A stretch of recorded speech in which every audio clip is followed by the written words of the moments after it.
Hello and welcome to Taking Liberties episode 5. It's our first full panel show for the year. So we've got all four people here. We got Tim up in Victoria, well, down in Victoria from my Okay. perspective. Yep. Yep. You got Lee over in West Australia. G'day. Dom up in Queensland. Yep. Dom, Hey. yeah, hey. And of course, I'm here in the ACT. We've got a fully packed show given the events that have happened in the last week. We're going to open up with talking about that awkward moment when you forget the topic. We're talking about changing from the inside, Ah, particularly so libertarians, yeah, Tim Wilson and... libertarians involved in the political process, followed by the ACL and anti-discrimination legislation, and then we're going to finish up with some sports ball.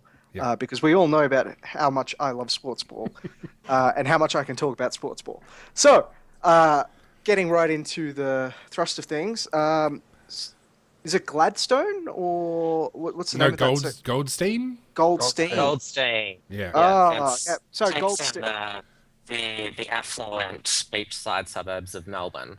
Right. There we go. So Goldstein, which is, as you said, a beachside suburb of Melbourne, is going to have our illustrious Human Rights Commissioner, Tim Wilson, who's recently quit his job to basically seek nomination for pre-selection into that seat. And if all goes well to him, he will be running as a candidate in the upcoming general election. Simultaneously, That's a safe seat. So if he wins pre-selection, he'll he'll, win. he'll probably get it, yeah. Good. On that same vein, we've also got another IPA alumni, I guess you could say, in James Patterson, who's contesting at the Senate level from there. So you've got two self-professed libertarians who are basically, vying to get in through the political process and change the Liberal Party from the inside. Now, that's actually a bit of a divisive thing. I have very strong opinions on that. But I've always said I support any libertarian that is actively trying to do that and getting into places, and I am happy to plug them, happy to support them in any way possible. If I happen to be in that seat, I will definitely vote for that person.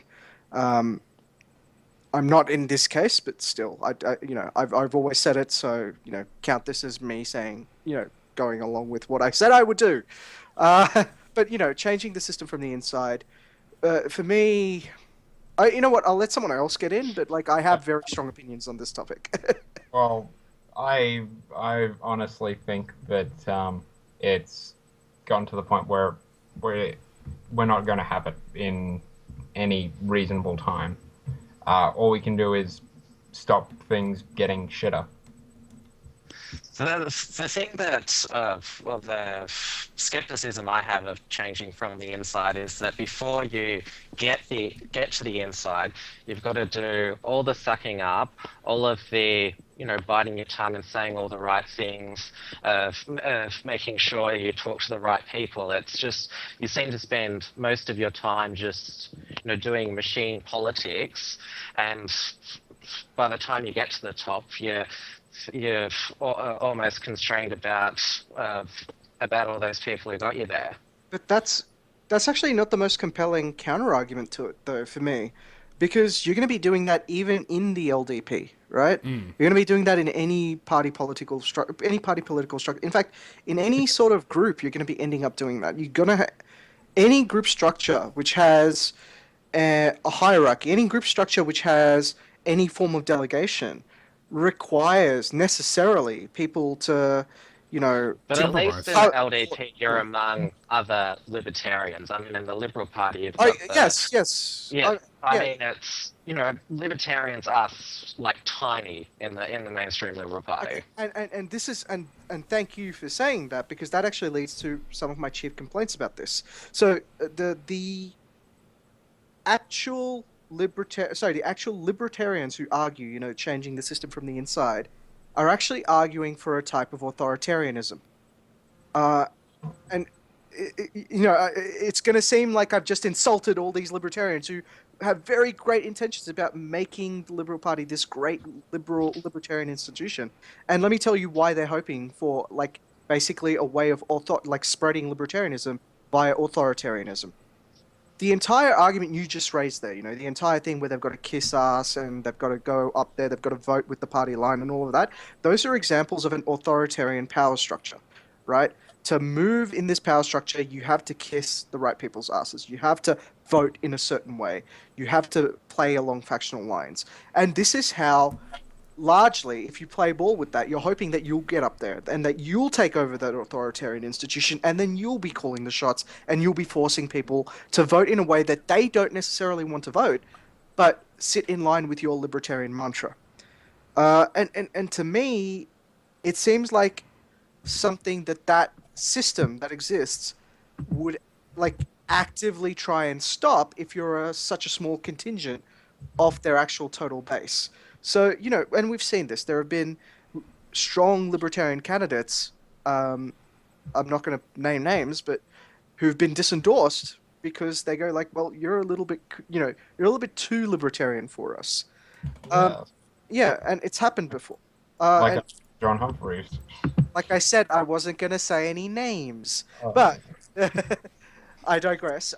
The situation that would happen is that you would get maybe a lukewarm libertarian candidate, and maybe they might make it all the way to somewhere in cabinet where they might make suggestions here and there. They might influence a few pieces of policy here and there, which I think is, in a grand scheme of libertarianism in Australia, a necessarily baby step thing that we need to take.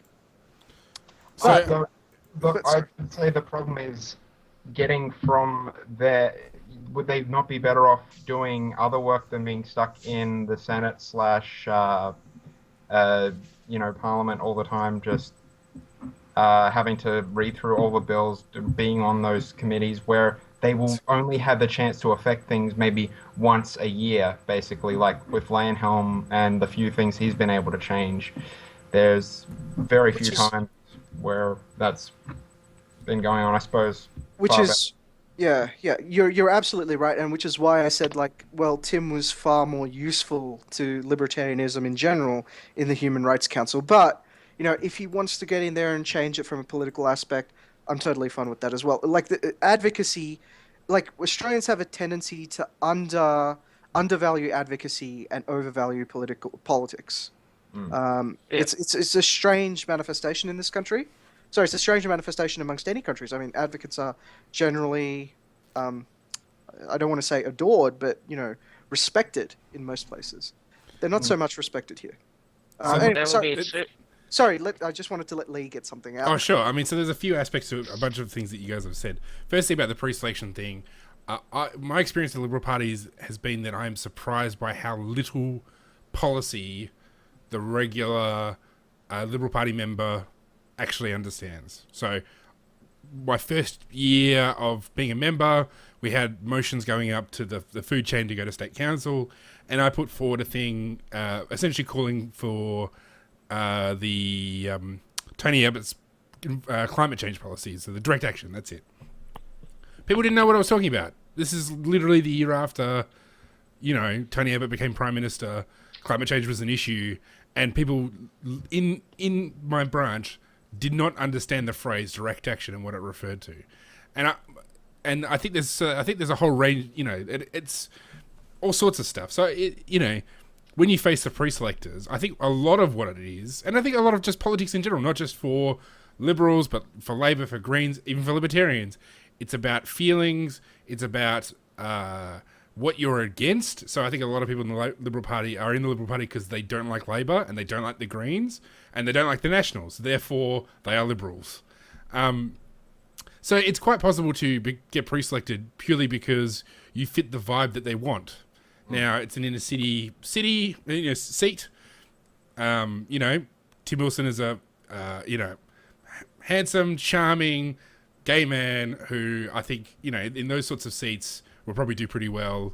I think he's up against Alexander Downer's daughter, who seems to have a pretty decent resume. She's a woman, and the Liberal Party, they're of the view that we need to having more women is the most important thing at the moment. So it's one of those things that even before he opens his mouth, he might just fit what they're after because that's the vibe they want. It doesn't mean he might have to compromise, but I mean, again, my experience of pre-selectors, just not that I've done a lot of them, but people just there's a whole range of reasons why they're involved in the Liberal Party, and a lot of it isn't to do with policy.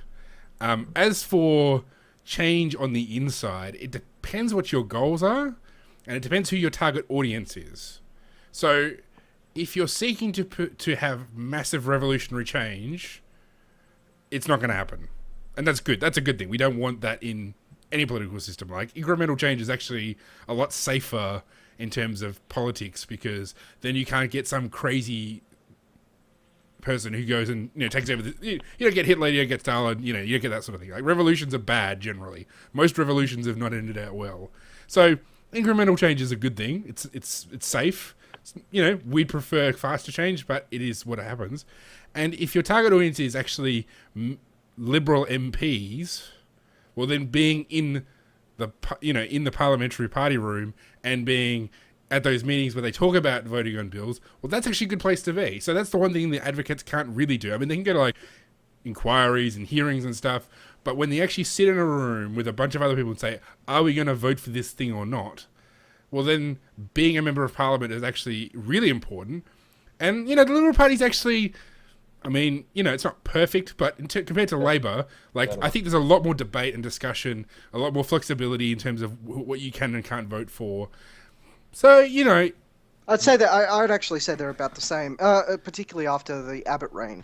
Sure. You might have absolutely been right during the days of Howard, because Howard was much more along the lines of, this is what I'm going to do, and if you want to oppose me, challenge me. Right? He was just, he was very much. It was very much the case of, this is what I want to do, but I'll let the party room challenge me. Sure, but people can cross the floor in the Liberal Party where they can't in Labour. Well, yeah, which is how it used to be, though. But remember, there was a very important issue on the gay marriage thing, where Abbott denied them. That was historically uncharacteristic. Well, no, what he said is, we're not going to have a free vote. But in the Liberal Party, you actually, you don't automatically lose your place in the party by crossing the floor. So if 18C, repealing 18C ever actually comes to the Senate, which it probably never will, but if it ever did, you've already got 5-6 Liberal MPs, Dean Smith, Cory Bernardi, and others who said they're going to vote to pass that legislation regardless of whether the party hierarchy goes for it. So, and the same with, well, I guess with this gay marriage plebiscite, which we might get around to talking about, it's a similar sort of thing. You're going to have conservatives, like Cory Bernardi, who will never vote for gay marriage. Never in a million years will they vote. Doesn't matter what the Australian people say. And if you're in the Labor Party, that would automatically disbar you. You'd be kicked out of the party automatically. In the Liberal Party, you can do it. So, yeah, it's not. I mean, obviously, it's not. I mean, imagine if the LDP gets big, it'll be a lot more chaotic than the Liberal Party. But nevertheless, there's actually genuine discussion, and to be to stand in a party room and say, "Okay, this bill is before us. It's good or it's bad for X or Y reasons." Actually, that's the sort of persuasion you want to have opportunity to have. That actually does bring me to my next point. Can I just say there are lots of libertarian people or self-professed libertarian people who, for some reason, treat voting in Australia like it's like voting in the US. Guys, we have a preferential voting system, right? I don't fucking care who your vote finally ends up with. But if you're a libertarian in Australia, the Libertarian Party, the LDP, that is actually the place you should be putting your number one at. And that is irrespective of how you feel, because that is the Libertarian Party. If you're not voting that way, you're basically saying, I am going to ignore any signaling. I don't care about my personal beliefs whatsoever, right? I'm voting along party lines. This is the point I've tried to make several times, right? If you at all want to change any party, right, signaling is how that works. Parties don't actually take their signaling from their members. They take their signaling from marginal electorates, right? Marginal electorates you live in. And if you live in that marginal electorate and you're voting on party lines, there is a whole bunch of market signaling behavior that is not being related due to your personal information asymmetry to that political party that you're trying to change. Also, in addition to that, the signaling also gives them money. You get whatever the percentage. It's like $2 a vote over 4%. Over 4%. Though there are talks to change that as a nationwide percentage of votes, but it's yeah, you're basically giving if you're putting a one in the Liberal Party box, you're giving taxpayers money to the Liberals, um, Yeah, and they don't need any more. yeah. I was just gonna say, like, this is no, no. I know I'm probably straying from the topic a little bit, but guys, seriously, libertarians, you have to vote strategically. We're only what 2 to 3% of the population, right? That may not be enough to get a lot of MPs up here and there, right? But 2 to 3% of the population across the country is enough to get one, maybe two senators out of a field of 76 elected, right? Which be the balance of power. Which could contribute to the balance of power. And I'm sitting there going like, it makes no sense to me that you're directing votes to the Liberal Party. It also can change the preference flows. At the moment, like the reason why I prefer the LDP to the Liberal Party is because I feel that you can make more change in the balance of power. Lee's put the case forward that you can influence some of the discussions if you get a place in cabinet. I don't. This is not a either situation, right? These are not mutually exclusive options. I'm not saying. I'm just saying what one I prefer. Yeah. And I can understand that unless the Liberals are putting up good policies, you can't really pass them on the balance of power. All you can do is block. No. Let me clue any listener here on this. The Liberal Party tells every member at a council meeting, ultimately, all policy decisions are made by the parliamentary wing. The parliamentary wing doesn't take input from their ordinary members. It doesn't take input. Saying you need libertarians in that. What do they call it? Parliamentary autonomy? They call it parliamentary autonomy. But their input is literally the people of Australia. I'm not kidding you. Policy decisions are driven by newspaper articles. They're driven by advocate groups. They're driven by special interest groups. They are not driven by party members. And you need to understand this. And you need to make sure. Sorry, you need to make sure that voting signals are sent out. This is the problem I have with all libertarians who go, I'm voting this party, I'm voting this party. No, that is not how you're meant to. That is not conveying your actual voting intention. Sorry, I'll let you get in. By the way, this is going to be the final word on the topic.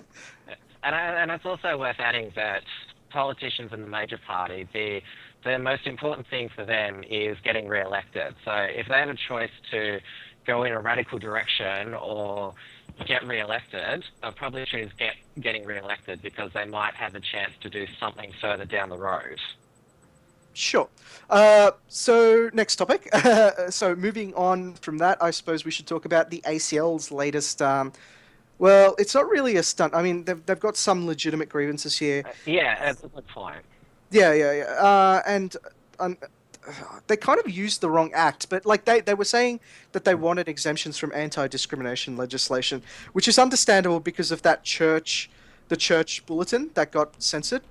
Sorry, not censored. That was told that they couldn't be distributed. There was a church bulletin that was being distributed at churches about the church opinion on gay marriage, which was for some reason worthy of censorship. Now, in that sense, I kind of understand where they're coming from. At the same time, though, I personally feel if your arguments are going to be deemed in a way to violate anti-discrimination legislation, you're probably making the gay lobby's case for same-sex marriage.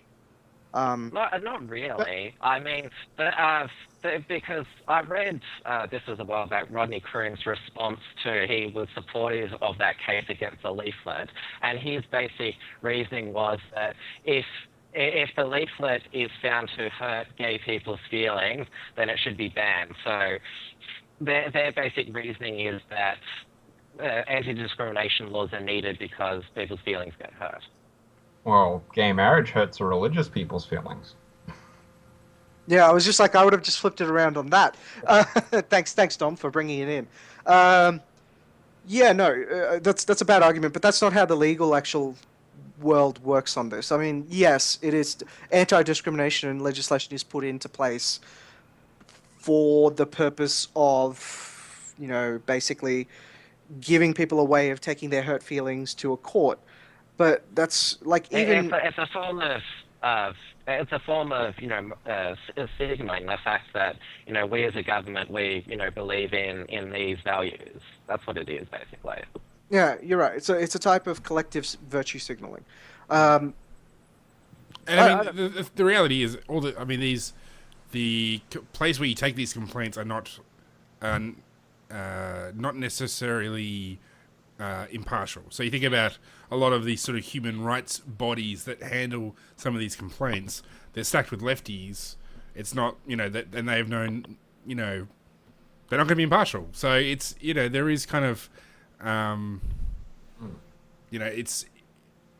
And also I should say, we've also seen it in the US in a big way where people are being forced to take photographs or cakes or, all that sort of stuff. I mean, that's really fuel for the fire for Christian conservatives. Like, my Christian conservative mates, when that stuff happens, it goes around very quickly, and they learn quickly that, well, if we're going to engage, if this is going to happen, it's going to come at the price of our religious freedom, and it makes them fight harder, and it fires them up. It's incredibly counterproductive for.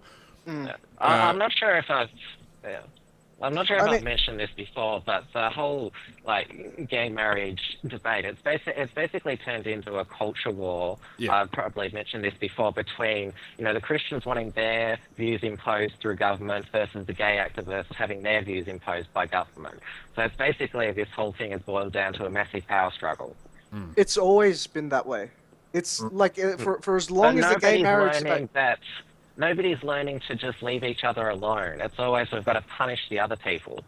Yeah, no, that's actually quite succinctly put. Yeah. 15, 16 years, it's been pretty much like that.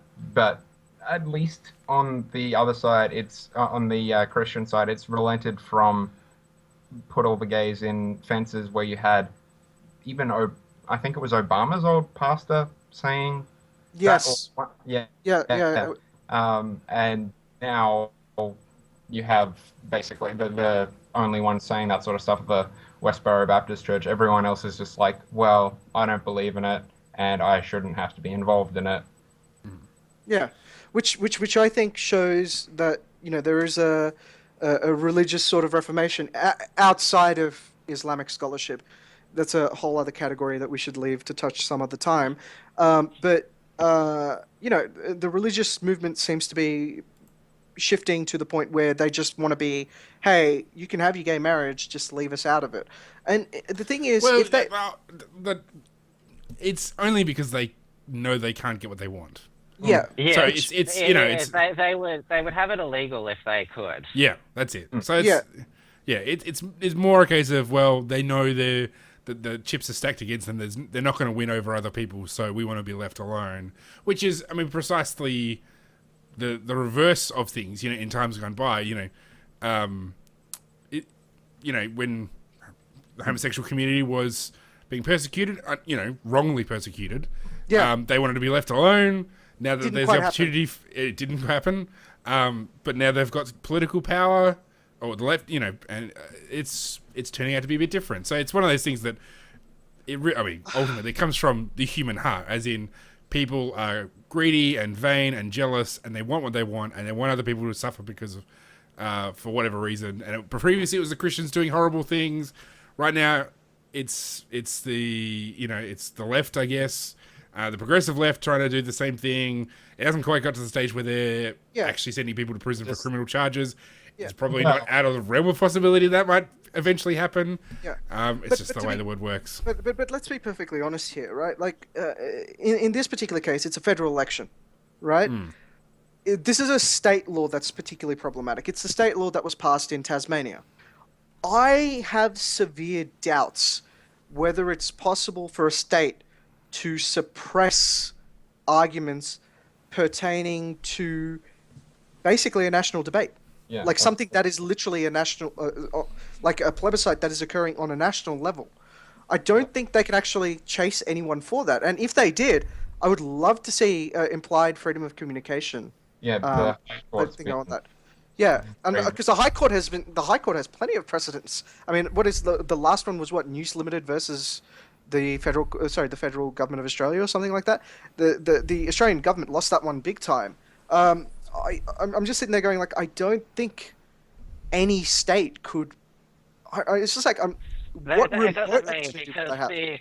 the attitude of the gay activists seems to be that they think they're going to win this plebiscite now, rather than just debating the opponents, is just calling everything hate speech and it hurts feelings, and not making any arguments at all. And it's not out of the realm of possibilities that if they'll jump on whatever any conservative group says and try to drag them through the courts as a way to slow down their case. Well, to be fair to them, though, it's quite. I mean, I suspect that if you said to the the coordinators of most of the sort of larger lobbying groups on the for gay marriage, the pro-gay marriage groups, they would say we want to debate, we want to have open discussion. They shouldn't. Yeah. I think it's the part of the problem with this whole area of anti-discrimination legislation is it only takes one person complaining, and then you're spending thousands of dollars in legal fees trying to fend it off in a court, and the process itself is a punishment because it's so lengthy. But like I said before, this Tasmanian case has the support of Rodney Croom, head of Australian Marriage Equality. So, it's not like this case is just one person. Oh, complaining. the pamphlet one in the Catholic schools. Yes. Yeah, right. Yeah. Okay. Well, there goes my argument. Yeah. No, Maybe no, the vast majority of people you'll see engaged on this is like I think it's because we mostly hang out in Facebook and mostly meet people that do this organization on Facebook. Like our experience will be they're open to debate because that's what Facebook is. You don't exactly you can't really run away from most debates on Facebook. You can block people, but yeah. If you've seen, I don't know how many people have been post-blocked recently, stuff that's going on and all that, and Twitter. It's getting fixed. So like ALS is currently being monitored for that sort of behavior now by Facebook more closely, which is why we've seen a sudden drop in the number of people. I think Facebook banned a couple of report froggers or something. I don't know. There was something that was going on at the time, but we've noticed a drop in the number of people getting banned recently. So if there is someone who's watching this and going like, oh, I know, I'm going to run through and report people, probably not a good idea. It's been raised to Facebook as an issue, so... Yeah, I think this whole thing of people who were sort of oppressed, like the gay groups or black groups all coming out and using these authoritarian things to suppress freedom of speech for things they don't like. It's just a thing of, well, if you've been stomped on the face by a boot your whole life, only thing you can really think about is putting on the boot and doing some stomping for yourself. Yeah, which doesn't make it right. No, it doesn't. Yeah, but it's a sad state of affairs what's happening. So anyway, I think that's enough about talking about censorship and moving on to sports ball. Yeah, sports ball. Yeah. Shall I explain this, being an A-League fan? Yep. This is about the A-League fans. Yeah, the A-League is in the news this week because there was some flares lit off at the Melbourne Derby, and now basically mainstream media saying, look how awful these soccer crowds are and it's such a dangerous place, A-League fans, even though, flares go off at soccer games all the time and everyone basically, accepts it, but all of a sudden now it's basically this big scandal, and this is probably the soccer fan in me coming out, but it's being pushed by organisations that do not like soccer, feel threatened by the growth of soccer, traditional AFL sports, and basically the police getting annoyed that, oh my God, we actually have to do our job at these games. And so it's basically a huge beat up, and one of the solutions was that the A-League should have some games played with empty stadiums as a punishment. So... What the hell? No, so here's the thing. We don't have soccer hooligans here, right? But I'm just like I'm just like the idea of unruly soccer players getting into fights, lighting flares, generally making a mess out of stadiums. I'm like, that is what you buy, part and parcel, with the entire concept of professional soccer, right? Yeah. We look over to Europe for instruction on this, right? Like, Manchester is famous for its hooligan crowds. I'm just sitting there and going like, there is no such thing. There is no such. Yeah. It's a well-known term, soccer riot. Yeah. I just like there is no such thing as a Incredibly pleasant and well-behaved. quiet soccer game. If you want if you want pleasant crowds, go to a freaking cricket game. I was like, that is where that is where your docile sort of sports feel. These dodgy things that happen at soccer games, they only happen in the active supporter areas. I mean, I've been to tons of soccer games and I feel quite safe. If you're looking for trouble, then go to the active supporter area. If you want a quiet time, just sit on the wings. You'll have a nice family time. It's quite safe at the soccer. You'll only get into trouble if you go into the active supporter areas. I feel like this is a big attempt from like some of the bigger codes to take okay, so AFL has the whole doping scandal going on right now. NRL has its whole rape epidemic and group sex shit going on. I'm sitting there going like it seems to me, and cricket seems to have like this fetish for like reporters hitting on people and getting hit on. Yeah, so I'm just like all of the other codes seem to be having problems in the media. So now we seem to be needing to drum something up about which is really nothing when you think about it. It's a lovely moral panic that the media loves. Like, oh no, look at wars happening in stadiums. Like, it's this is what the media is famous for, just beating up minor things. And it's like you don't have anywhere near the sort of rivalry. It doesn't extend outside the stadium, really. Like what? Well, except in Europe, right? It hasn't yet. Yeah. Yeah. No, exactly. Here, it's not extending outside the stadium. Everyone's well mannered and behaved. Well, I would say partly because soccer's only recently been introduced, televised, sort of all that with the A-League, but still, it's much more behaved sport than most around the world. See, I guess I was going to say, my question is kind of, why is it that the A-League feel the need to take the line that they do? Because it's their, theoretically, well, they're actually their stadiums. Well, actually, maybe that's part of the issue. The government.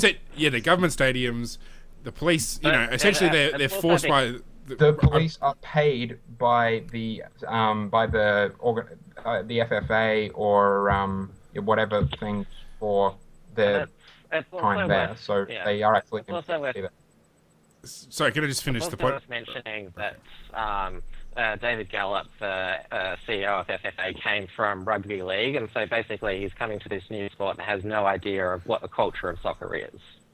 Okay, sorry, Lee, finish your point. I was just going to say, like, it's one of those things that I guess I wonder the connections between government and the police putting pressure on the FFA, because it's one of those things where the FFA theoretically could just say, well, this is part of our culture, we should be able to do what we want, and say the things that you've said about it being safe.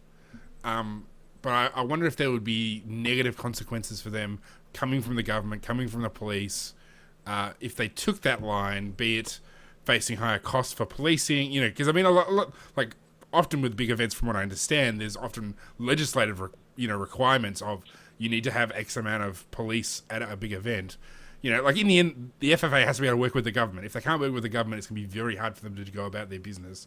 And so you get these situations where organisations, because of their connections to government, are forced to take the government side on issues they might have otherwise gone on their own way on.